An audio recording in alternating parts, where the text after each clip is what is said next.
Nigel, is Prudential going to finish today?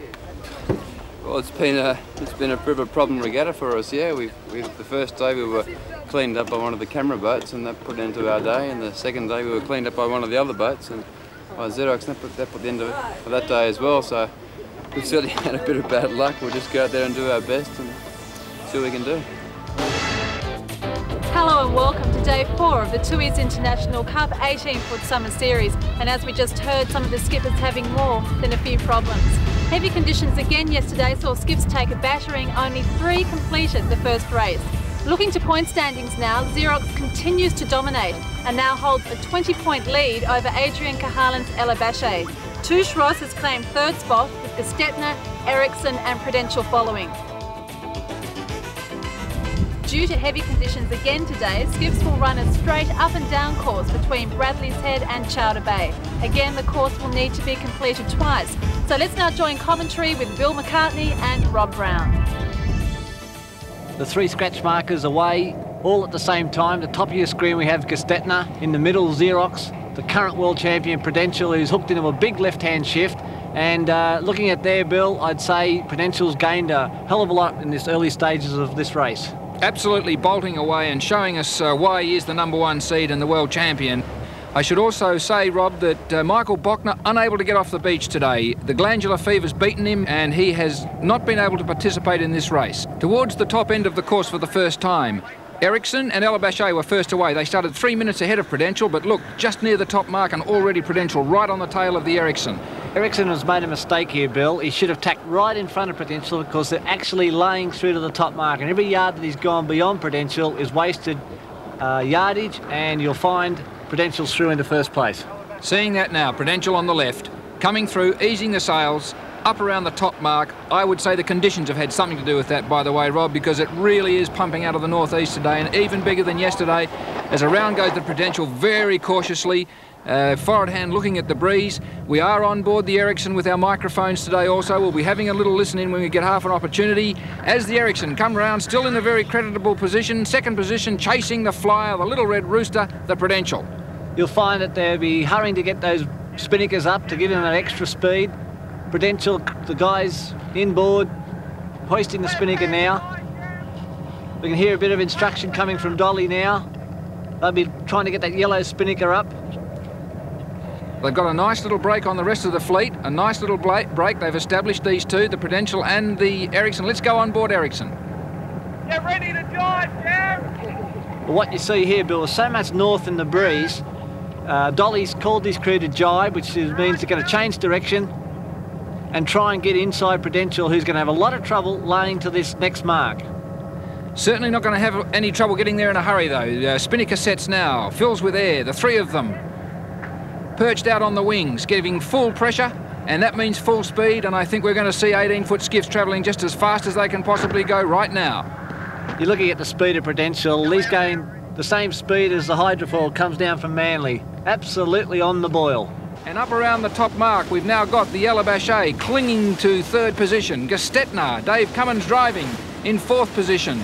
And coming around in 5th position was Xerox. It's amazing, Bill, at this early stage of the race, the gaps between them. Michael Walsh has absolutely blitzed them up that first beat, and you can see the distance he's actually put on Ericsson. Ericsson coming down there with the yellow spinnaker, but look at the speed. Breakages and mishaps have plagued the Prudential skiff through the series so far, but today, Michael Walsh right on top of things. Boat powered up and just ripping away from the rest of the fleet. This is where he likes to be, Bill. He's the current world champion, and once you get your nose in front in this type of racing, it's very hard to catch them, and this is where Michael and the boys on Prudential would be loving this. They are now halfway down the back straight, headed towards the halfway mark. This is the Ericsson. They're coming 2nd. We're on board with them. And they are going absolutely flat out. In 3rd position. In 4th position, I beg your pardon, is Gestetner, Dave Cummins, but now trying to challenge the Elabashe for that coveted 3rd position. You can see the Ericsson in the middle of the picture, and she is ahead of those 2 in the background. Gestetner now rolling over the top of Elabashe. Interesting to see how far Davey Cummings has elected to go off to that right-hand side of the course in Gestetner. There's a lot of pressure here. Ericsson absolutely flying. Mainsail pinned in very tightly. Now knocking it off, now knocking it off. So they can't make that mark. So Davey Cummings has gone too far out to that right-hand side of the course. The forward end in there, getting that spinnaker down. Ease main, Jam. Instructions from Dolly there to the sheet end to ease the mainsail so they can keep the boat flat. Quick as you can, Phil. Encouraging his forward hand. The forward hand probably says, well, come and do it yourself then if you're not happy. But doing very nicely, Ericsson. Andrew Devola having an excellent race. Hasn't lost too much time on that downwind leg.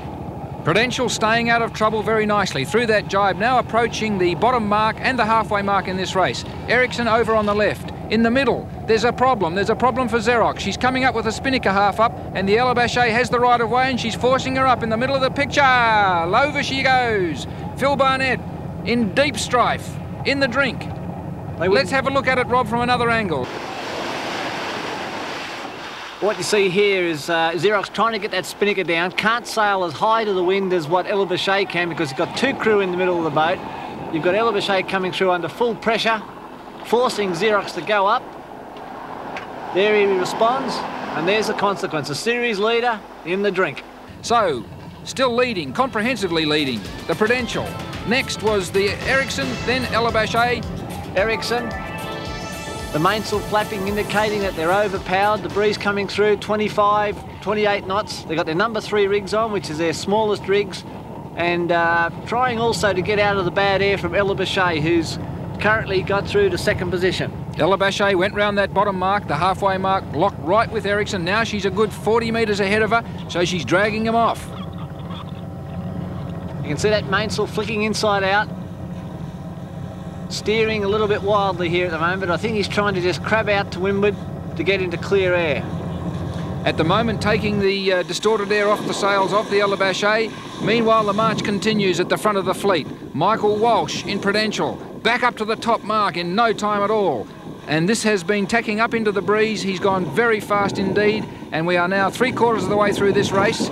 Having a lot of difficulty pulling away. He should have turned right. He's had to go above one of the camera boats. But Gestetner coming up on the wind, who has done very well, has got back into second position, got through Elabashe and Ericsson. So where did Davey Cummings come from? He was fourth around the mark, Rob, fourth around the mark, but I can tell you the timers are just giving me the figures. He was 40 seconds behind Elabashe at that bottom mark. Look now. Well, he's certainly got the boat speed. You can see him just gradually creeping over the top of Elabashe, who I might add is sailing very fast, but Davey Cummings in the Gestetner has got that boat wound up. And a lot of people say that this is the fastest conditions that Gestetner goes in, this fresh third sail breeze. She is reputedly the quickest out there, and as you see now, sailing straight over the top of Elabashe, and Adrian Cahalan is sailing Elabashe well. That's how quick Gestetner is going just at the moment. You can see how smooth Gestetner is through the water. You can see Elabashe, the bow bouncing up and down, which is indicating not as smooth as Gestetner. Prudential also very smooth. Spinnaker set on the way down to the finish line now. She has a lead of some 300 metres she's stretched out to from the other skiff, still struggling up to the mark for the last time. And the Prudential on the back straight, on the way down to the finish line. She's just got a few minutes to hang on and she'll be there. Let's hope they can keep out of trouble. They're due for a win. Michael Walsh is looking at the finishing line. The big decision is whether they're going to lay through. I don't think they will. They'll probably have to drop their spinnaker and reach up under 2 sails. So the big decision for them is, one, keep the boat afloat, and secondly, when to make the decision to drop this spinnaker. The 3 crew members right down the back of the bus, trying to keep that bow out, and look at the pace, look at the background just sliding away behind them. Gestetner in second position, also going fast. The battle for third and fourth continues between Ericsson and Elabashe. Ericsson's made up some time. Done well, dumped the chute there. Elabashe having trouble. You're probably looking at 20 to 22 knots of boat speed. Ericsson doing a little bit better. Same thing going through Dolly's mind, when to take this spinnaker down. Carrying it on now. Elabashe not quite as smooth down this run, Bill. Not got quite the pace. I noticed that Adrian's sitting in, whereas Andrew Devola is out, Rob, so therefore she's not developing the same amount of pressure. I know that that's because she just doesn't have the strength to hang on. At the bottom end of the course, the Prudential has dropped their spinnaker successfully, and they are through the finish line, and they have won this race, the first race today. Gestetner through second. The battle for third and fourth is between Ericsson and Elabashe, approaching the line, locked together, nothing in it whatsoever. A great race between them. You can see there, Dolly's called out to Elabashe to take it up. Windward boat must keep clear. Still a lot of yelling going on. And what we've had there in that situation is Elabashe responded to the call, dipped the wings in, and has possibly lost third position. But there's a late charge here by Elabashe going for the closest end of the line. But Ericsson through for third, Elabashe fourth. Nose diving, and here we go, capsizing. She's been there before. Great save. What a save. Sensational save by Cameron McDonald and Charlie Diekman. Coming through in fifth position and just about submarining it under full power. Phil Barnett and the Xerox boys. They've just got to watch themselves here. They're not going to gain too much in this race. They've got to finish. They don't want to break any gear because there's another race to come. But the Xerox under full flight. And coming through in fifth position, so Prudential first, Gestetner second, Ericsson just through third, Elabashe fourth, and Xerox in fifth position in the first heat today. And that gives the other skiffs a chance, with Xerox coming fifth, particularly Gestetner coming second, Rob. That puts her in, well and truly in contention. We're not too far away from a start in the second race today. Stormy, stunning Sydney Harbour sets the scene today for the second race in the series in the Tooheys International Cup, and we're getting ready for a start. This breeze is currently 20-25 knots out of the north, heavily biased to the left-hand side of the course, and you can see a few boats electing to start on port tack. The boats in screen at the moment are on starboard tack. They have the right of way, but having a lot of trouble getting through the starting line between the mark and the powerboat. You saw the puff of smoke. That means the race is underway. Elabashe currently in a good position, but not laying through the mark, which is on the left-hand side of your screen. Ericsson coming through on port. Going to go behind Prudential, who tacks now. Xerox and Elabashe very close. Xerox has to give way. Elabashe tacks.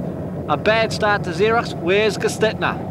Gestetner is out on the right-hand side. She was swimming up until about 60 seconds before the start, Rob. She was over. The boys managed to get her up just in time, and we'll see the Gestetner come into picture in a minute, but Ericsson won that start. Prudential was second across, Elabashe third. Xerox had a very poor start. I thought almost cleaned the Elabashe up, and in there in fifth position, coming into picture now, and we are now on board with the Gestetner.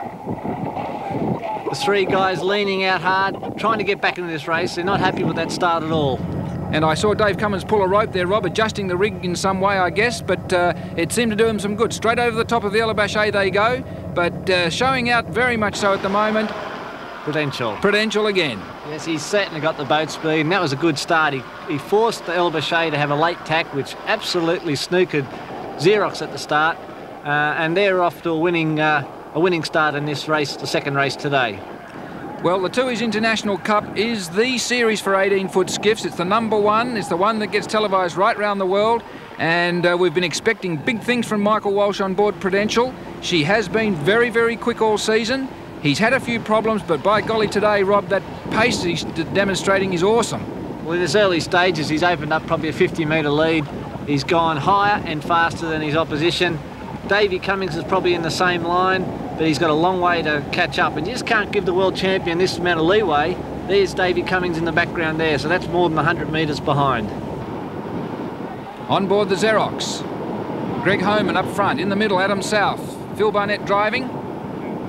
After that very bad start, they have made up a lot of time on Ericsson, made up a lot of time, probably picked up 30 seconds already as they're halfway up the work, halfway up the first leg of the course.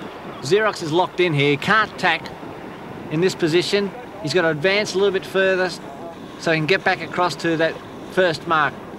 Ericsson sliding up there, looking quite comfortable. Just doesn't seem to have the pace of these two boats, Gestetner and Xerox. At the top of the picture is Xerox, and she sailed certainly a lot faster than Ericsson, but Ericsson seeming to sail higher. Xerox tacks now. At the top of the picture, changes directions to come across and challenge Ericsson. And down the bottom down here, there she is, the flying machine, the Prudential, in first position very, very clearly. In second behind her, as we get towards the top mark for the first time, is Gestetner. Third still is probably Ericsson, Xerox fourth, and way in the background there you can see Ella Bachet in fifth position. The big move has come from Gestetner, who was late for that start. He hung up high on his left-hand side of the course, got into that northerly slant, and I think he could have tacked a little bit late there, Bill. He's let Xerox and Ericsson through. So it's going to be very interesting in this next crossing as they go to the first mark. Prudential tacking, changing directions. Let's have a look at the tack. Through they go. Michael Walsh steering the boat through. Looks like Gillian Bethwaite on the main sheet there today, Bill. Guest crewing indeed, and heading up towards the top mark for the first time and not doing the boat any harm at all as she rounds in clear first position at the quarter-way mark of this race. Xerox coming up to the mark. Going into the tack now, the crew members coming off the wing, backing the jib to pull the bow round. Holding her back, there must be someone else around the place. Held her right back then. Obviously thought that Gestetner would go through. She had the right of way. Gestetner tacked with them, and it's on for young and old between Xerox and Gestetner.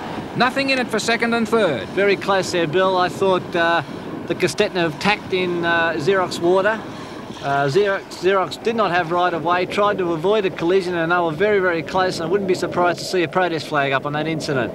Well, a protest flag won't do them any good, but the on-water umpires might be able to do something for them if they saw an incident. Here's who they're trying to catch.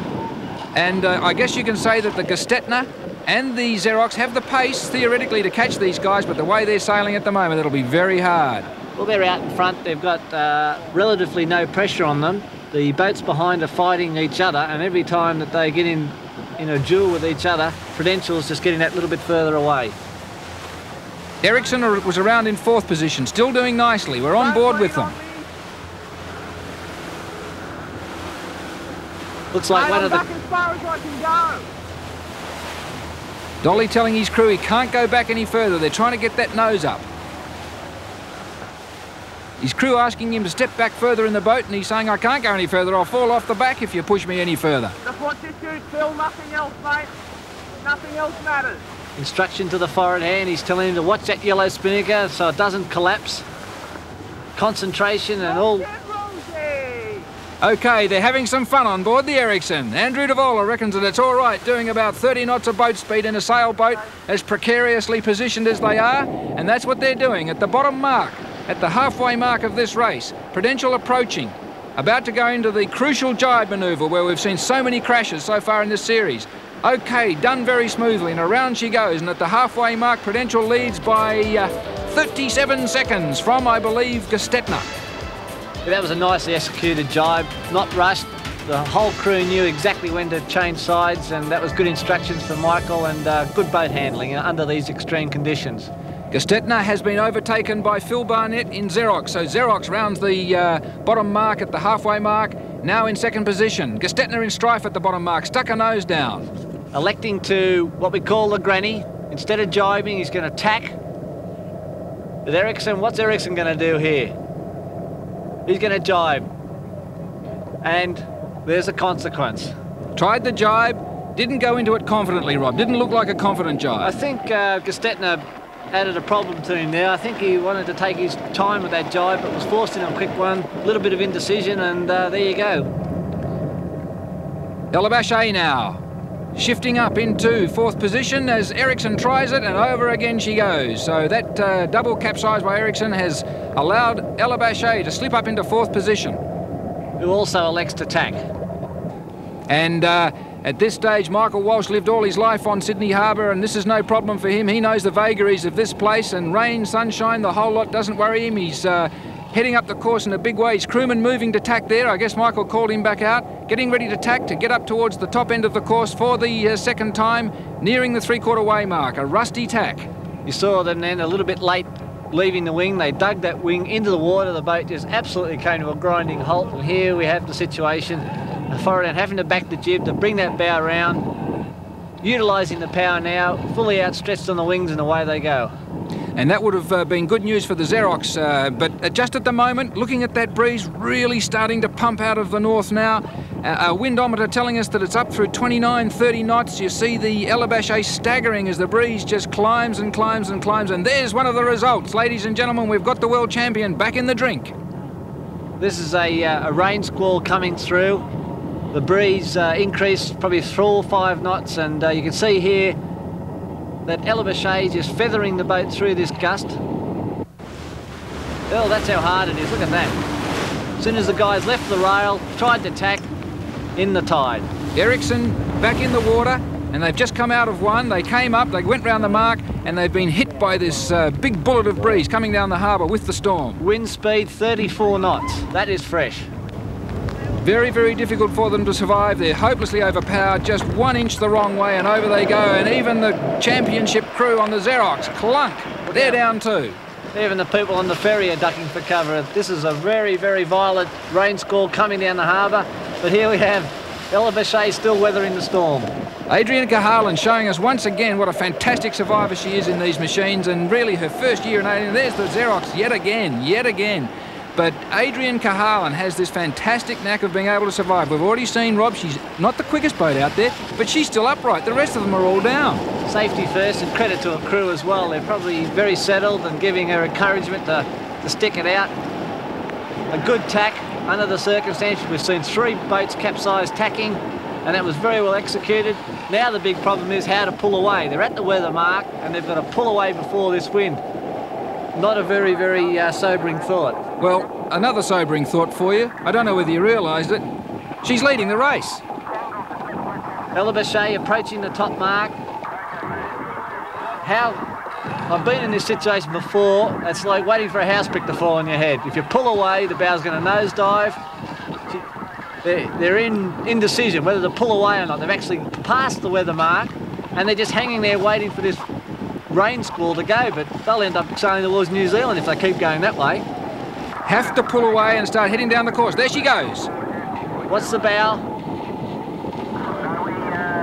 Well done. I think they've survived. Well done. Unbelievable. They've just waited for that breeze just to drop slightly, and they survived. Here's Michael Walsh drifting into a barge on Sydney Harbour doing work on some of the piles, and up goes the blue spinnaker. There's no stopping this crew. Well, it's once again bye-bye to the hotshots. Adrian Cahalan got the crew setting the spinnaker. It wouldn't have been the quickest set you've ever seen, but the point is they're upright and they've got the spinnaker up and they're heading down towards the finish line. And they've got control, Bill. The spinnaker up, the boat is balanced, and it makes it a lot easier. You can see the difference here. Phil Barnett trying to do exactly the same thing, of pulling away around this mark, digging that wing in, slowing the boat down, waiting for the call. The big bear away. Watch the bow go down. Elabashe in the meantime, spinnaker set off and running, now some 250 metres ahead of Xerox. Xerox, the first of the hotshots to get back up. You can see that mast bending under the immense pressure of this spinnaker. Boat speed now 25, 26 knots, faster than the hydrofoil. Prudential coming back upright, managing to get it back upright again. I don't know whether they've suffered any damage or not. Just trying to see whether or not they mightn't have lost another tiller extension, Rob. I can't see one hanging out that side of the boat. We'll see about that later. Elabashe dropping the kite now, getting ready to come across to the finish line. They are too far down on the course to make it with the spinnaker, so another hairy manoeuvre. They've got to get the spinnaker off, and they also have a second problem to deal with that I can see there, Rob. That jib of theirs looks as though it's all wound around the forestay. It's a problem when you are dropping the spinnaker. That jib should be controlled. They can have it eased in the cleat, but they've let it flap, and that could be a problem to get out. You can see Charlie Deepman pulling on the sheet, which attaches to that front sail, the jib. What are they going to do here? Well, they've not able to shift it so far, so they've got that problem, and right behind them now, with their spinnaker also dropped, is the Xerox. So the Xerox is only about 150 metres behind them. We've got the situation again. Elabashe in front. Adrian Cahalan in with a winning chance, but with that Xerox machine, Phil Barnett right on a tail. Charlie Deekman's trying to free that sail. Going forward now to untwist that sail. Very hard to handle, the sail flapping in his hands. And the other thing which is very difficult is for Adrian to actually steer the boat with a crew member on the foredeck and going very slow in 25 to 30 knots of breeze. Electing not to do it, it's too dangerous. They've got to make a decision, Rob. Xerox coming down fast. They pull away. They're headed for the line. There's the far end of the line, that buoy you can see. I think they're going to make it. They've left the Gibberlone coming down to the finish line. El Abache looking set for another victory. And they're through. They've won. Another great victory to Adrian Cahalan and more celebration on board the El Abache. I think Charlie Deepman was pretty happy with that. Just a little bit pleased, wasn't he? Second today, after battling 4 capsizes, comes through the Xerox, Phil Barnett. So once again, very good for his chances in the series. Phil Barnett through second in today's scratch race and still very much at the top of the ladder in the championships. Third, or coming up third, is the Prudential, approaching the line now, and indeed, Michael Walsh sitting in, he has lost a tiller extension. No tiller extension, finishing without the proper steering equipment and doing his utmost. And crossing the finishing line just now, Rob, just managing to scrape through the finish line at this moment. So they are through in third position and now they're in strife. Oh, a nice spectacular dive from one of his crewmen. Not a pretty sight that Michael will enjoy watching later on, but very unfortunate that he had to bear away in those very strong conditions and capsizing and lost the lead. Here's Dolly, knowing that he's got to have this spinnaker up for control, and he's enjoying it. Fourth position looks wrapped up by Ericsson, although they've still got a way to go, and look at the boat speed they're generating there, up around 25 knots. Gestetner in fifth position. Fourth Ericsson, fifth Gestetner, and after a wild old day, the Xerox machine has maintained her grip in the Tooheys International Cup. The fiercest weather of the regatta hitting the fleet on the third leg of Heat 8. At the end of the day, the grit and determination of El Abache's crew bringing victory to the colourful skiff. After a frenetic final run to the line, Phil Barnett scrambled into second place aboard Xerox, with today's first heat winner Prudential coming third. Moving on to current standings, Xerox is clinging to a much smaller lead than it held going into today's racing. El Abache continues her climb up the ladder, followed by Gestetner, Ericsson, Touche Ross and Prudential. So the toughest conditions of the series taking their toll on these finely tuned machines, Xerox snapping a mast soon after crossing the finishing line. Join us tomorrow for the final day's racing, where double points will play an important part in final standings of the Tooheys International Cup.